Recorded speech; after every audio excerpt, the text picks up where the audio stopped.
आज ही Doubtnut app download करें। Doubtnut पर होगा अब आपके सभी मैथ्स, केमिस्ट्री, फिजिक्स और बायोलॉजी डाउट्स का सफाया। बस अपने क्वेश्चन की फोटो खींचो, उसे क्रॉप करो और तुरंत वीडियो सोल्यूशन पाओ। Download now. दिए गए क्वेश्चन में हमसे पूछा है कि which of the following is not expected to produce methoxy benzene, यानी कि जो ये हमें ऑप्शंस में रिएक्शंस दिए गए हैं इनमें से कौन सा रिएक्शन मिथॉक्सी बेंजीन नहीं बनाएगा। तो हम बारी बारी सारे रिएक्शंस को कंडक्ट करा के देखते हैं। सबसे पहला है फिनॉक्साइड के ऊपर हम सोडियम फिनॉक्साइड के ऊपर हम रिएक्शन करवा रहे हैं CH2OSO2CH3। अब क्या होगा जब हम इसका रिएक्शन कराएंगे, SO2 और CH3 के बीच का जो बॉन्ड है वो टूट जाएगा।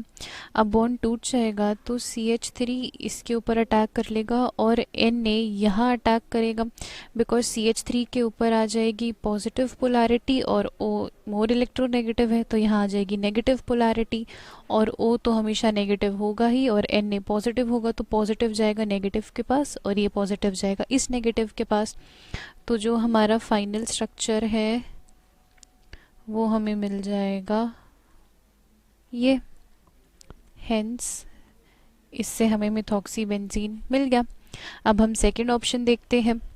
सेकंड ऑप्शन में हम क्या करा रहे हैं, हम फिनॉल के ऊपर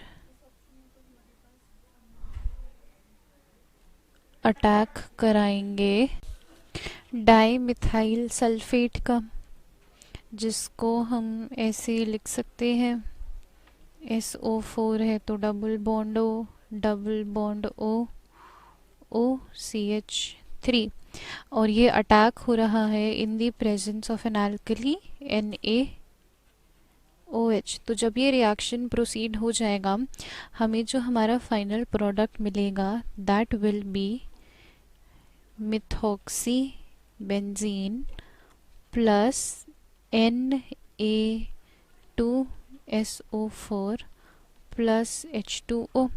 हेंस ये रिएक्शन भी हमें मिथॉक्सी बेंजीन दे सकता है, so it is the correct option. अब हम आते हैं हमारे थर्ड ऑप्शन पे। थर्ड ऑप्शन में हमने कराया रिएक्शन फिनॉल का with methyl iodide in the presence of NaOH। अब ये तो साफ साफ हमें दिख रहा है कि ये विलियमसन सिंथेसिस है, एंड विलियमसन सिंथेसिस में हमें पता है कि CH3 यहाँ O के ऊपर अटैक करेगा और H यहाँ, and the product will get will be again a methoxy benzene. अब ये जितने भी रिएक्शंस हमने अब तक पढ़े हैं they all are different kinds of Williamson synthesis, and as we all know कि विलियमसन सिंथेसिस है एक न्यूक्लियोफिलिक सब्स्टिट्यूशन रिएक्शन, और इन तीनों से हमें मिल रहा है हमारा मिथॉक्सी बेंजीन। बट जो फोर्थ रिएक्शन है उसमें हमें दिया गया है एक अराइल हैलाइड। अब अराइल हैलाइड का अगर हम रिएक्शन कराएंगे एक CH3ONa के साथ तो हमें कुछ भी रिएक्शन नहीं मिलेगा, क्योंकि अगर ये ब्रोमीन हटा और यहाँ पर अगर पॉजिटिव चार्ज आ गया तो उस वजह से जो ये बेंजीन रिंग है ये हाईली डिस्टेबलाइज हो जाएगी, और हम तो चाहते नहीं कि हमारी बेंजीन रिंग हाईली डिस्टेबलाइज हो। तो जब भी अगर एक अराइल हैलाइड दे रखा है तो विलियमसन सिंथेसिस हो ही नहीं सकता। So in order to form a ether from Williamson synthesis, जो हैलाइड है it should be alkyl halide only, never an aryl halide. So fourth option is the correct option, जिससे मिथॉक्सी बेंजीन नहीं बन सकता। क्लास 6 से 12 से लेके NEET, IIT, JEE mains और एडवांस के लेवल तक 10 मिलियन से ज्यादा स्टूडेंट्स का भरोसा। आज ही डाउनलोड करें डाउटनेट ऐप या व्हाट्सएप कीजिए अपने डाउट्स 8400 400 400 पर।